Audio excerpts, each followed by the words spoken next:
আপনি কি দিনে অন্তত একবার ফেসবুক বা ইউটিউব না দেখে থাকতে পারেন না?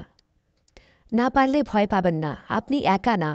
কিন্তু আসল সমস্যা হলো এই অভ্যাস ধীরে ধীরে বদলে দিচ্ছে আপনার মস্তিষ্ক।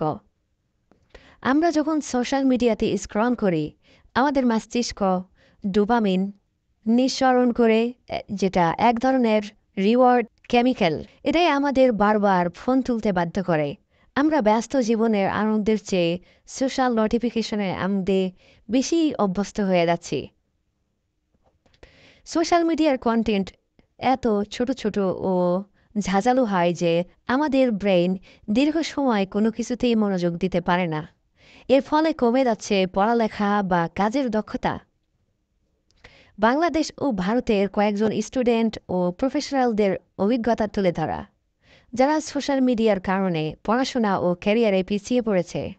হার্ভার্ড ও এমআইটি এর গবেষণায় দেখা গেছে সোশ্যাল মিডিয়ার এক্সেসিভ ইউজ করলে ব্রেন শ্রিঙ্ক করতে পারে, বিশেষ করে প্রফেশনাল কর্টেক্স, যেটা আমাদের ডিসিশন মেকিং, ফোকাস এবং স্মৃতি নিয়ন্ত্রণ করে। কথা হচ্ছে, আপনি কি করবেন? প্রথম 1 ঘন্টা সকালে ফোন স্ক্রিন দেখা বন্ধ।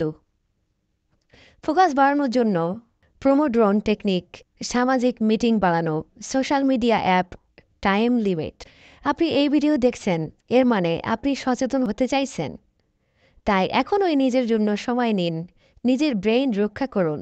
আর এমন ভিডিও যদি আরও চান, চ্যানেল সাবস্ক্রাইব করতে ভুলবেন না।